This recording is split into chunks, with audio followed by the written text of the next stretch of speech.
Hai dan selamat pagi semua.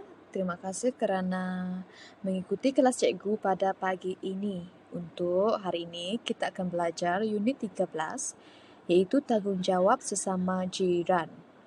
Untuk aktiviti ini, cikgu nak awak semua sediakan buku latihan sahaja. Okey, kita akan teruskan ke slide yang seterusnya. Sebelum itu, kita nak tahu apa itu maksud bertanggungjawab. Dalam pendidikan moral, kita banyak belajar tentang nilai-nilai murni atau nilai-nilai moral. Setiap nilai-nilai moral itu ada maksud dia sendiri. Jadi, untuk unit ini, kita nak tahu apa itu nilai bertanggungjawab.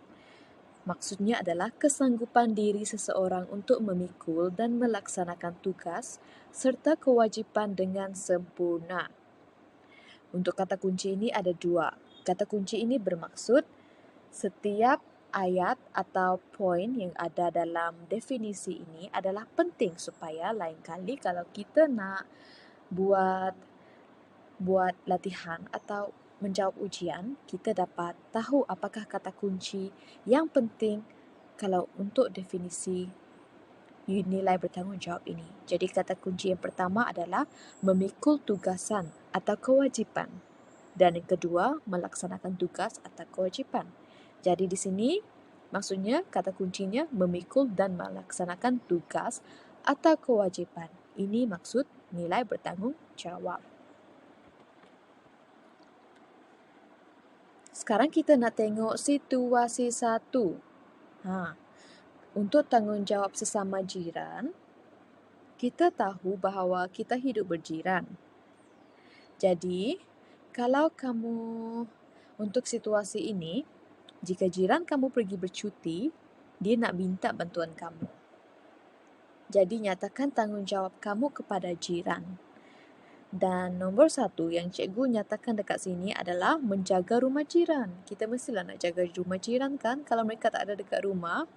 Dan nombor dua, membantu menyiram pokok bunga jiran. Ini kalau jiran kamu ada pokok bunga lah. Dan mereka benarkan kamu untuk masuk dan siram bunga mereka. Nombor tiga, menjaga kebersihan. Kalau kamu ternampak ada sampah sarap di dalam kah ataupun dekat depan rumah dia kah, boleh bersihkan. Nombor empat, melaporkan kepada pihak berwajib sekiranya berlaku sesuatu. Terakhir, memastikan kawasan rumah jiran selamat. Ini adalah tanggungjawab yang perlu kamu tahu jikalau jiran kamu pergi keluar bercuti. Jikalau mereka pergi balik kampung. Ini adalah contoh dia. Jadi untuk latihan, kalau ada ujian ini adalah jawapan yang sesuai. Jadi kamu kena ingat dan salin dalam buku kamu supaya lain kali nak ulang kaji senang. Ini kita nak tengok latihan 2. Kita baca dulu sama-sama. Jiran mereka ialah jiran yang Jiran ialah mereka yang tinggal berhampiran dengan kita. Kita harus mempunyai sikap kosong terhadap jiran. Kita hendaklah sentiasa bantuan kepada jiran yang berada dalam kesusahan. Kita harus dan sesama jiran. Sikap bertanggungjawab kita terhadap jiran dapat kasih sayang sesama jiran. Kita dapat banyak dan kita mempunyai hubungan yang dengan jiran kita. Apakah jawapan yang sesuai untuk tempat kosong yang ada dalam petikan ini?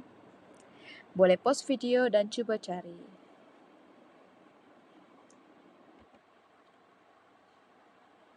Ini adalah jawapan yang sesuai. Adakah jawapan yang kamu bagi tadi tu ngam ke tidak dengan jawapan yang cikgu bagi ni? Kalau betul, boleh. Kalau betul maksudnya kamu dapat jawab ini dengan betul. Kalau salah, kamu boleh betulkan dan jawab dengan betul. Sekarang kita tengok gambar ini. Ini situasi tentang apa? Situasi banjir. Ada 2 orang adik-beradik sini, yang seorang membawa barang, yang seorang lagi membawa arnab, dia bawa arnab dia. Dia nak selamatkan arnab dia. Jadi apa yang kamu tahu tentang situasi ini dan apa yang kamu perlu buat sebagai jiran? Kamu nak biarkan saja? Tengok saja?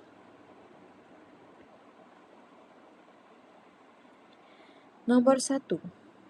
Apakah tindakan yang sepatutnya diambil oleh kamu ketika jiran dalam kesusahan? Sila nyatakan apa yang ada di fikiran kamu kalau jiran kamu dalam kesusahan seperti situasi banjir tersebut. Nombor 2, mengapakah kamu harus bersikap bertanggungjawab terhadap jiran? Kenapa? Kalau kita biarkan saja mereka buat hal mereka sendiri, mereka tahulah apa mereka nak buat. Bolehkah kita bersikap atau berfikiran macam itu? Tidak boleh, Jadi kita nak tahu masa ini, apakah tindakan kamu kalau jiran kamu dalam kesusahan, dan yang kedua, kenapa kamu perlu ambil kisah? Kenapa kamu perlu bertanggungjawab terhadap jiran kamu kalau mereka memerlukan kamu? Boleh pause video dan kamu fikirkan. Okey, ini adalah jawapan bagi soalan cikgu tadi. Kalau ada jawapan lain, boleh juga. Nanti cikgu akan tengok dalam buku kamu nanti. Nombor 1, bantuan dalam bentuk tenaga. Nombor 2, membersihkan kawasan rumah jiran kalau semua sudah reda. Nombor 3, memberi bantuan makanan. Nombor 4, sokongan. Sokongan dari segi emosi mereka, pertolongan mereka.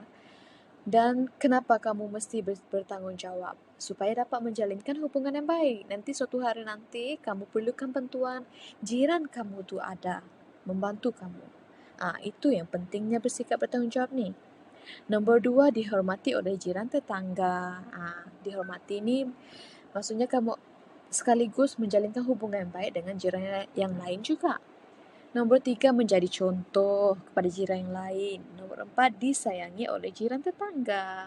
Ini yang bagus dia. Maksudnya kamu sudah tahu kesan-kesan dia, apakah yang kamu akan dapat kalau kamu buat semua itu. Tak rugi pun kalau kamu nak membantu. Okey? Dan latihan seterusnya, situasi kebakaran. Cuba kamu bayangkan jikalau kamu lihat jiran kamu berada dalam situasi tersebut, apa yang pertama sekali perlu kamu buat? Pergi sana tolong ambil mereka kan? Yang pertama sekali yang perlu kamu buat adalah, kita tengok soalan ini, nyatakan tindakan bertanggungjawab yang dapat diambil oleh kamu berpandukan gambar. Nombor 2, huraikan cara kamu bersikap bertanggungjawab. 3, apakah faedah jika kamu mengamalkan sikap bertanggungjawab? Okey, boleh fikir dulu jawapan kamu. Apakah yang perlu kamu buat kalau kamu tengok situasi tersebut? Nombor 1, telefon 999. Telefon bomba itu yang paling penting. Sebab jikalau api itu semakin kuat, kalau kamu nak ambil baldi, simbak ke api itu tidak cukup. Jadi pertama sekali kamu kena call 999. Nombor itu menyambungkan terus ke pihak operator dan operator akan sambungkan terus ke pihak bomba. Selain itu, selain bomba, ambulans, hospital dan juga polis pun menggunakan nombor 999. Jadi kena ingat nombor 999. Apa-apa kejadian. Okey? Dan cara kamu bersikap bertanggungjawab. Apa faedah kamu kalau kamu buat semua tu? Mungkin kamu dapat pahala, rezeki yang baik. Kita tidak tahu kalau kita menolong orang, membantu orang, kita akan dapat rezeki yang baik di masa akan datang. Sama ada bersikap, sama ada rezeki dari segi duit kah, dari segi kejayaan kamu kah, kesihatan kamu kah, kebahagiaan. Kita tidak tahu. Tapi semua itu ada memberi memberi pengakhiran yang baik lah, yang bagus. Ini jawapan dia tadi. Tengok nombor 1 tu. A. Menelefon bomba dengan kadar yang segera 999.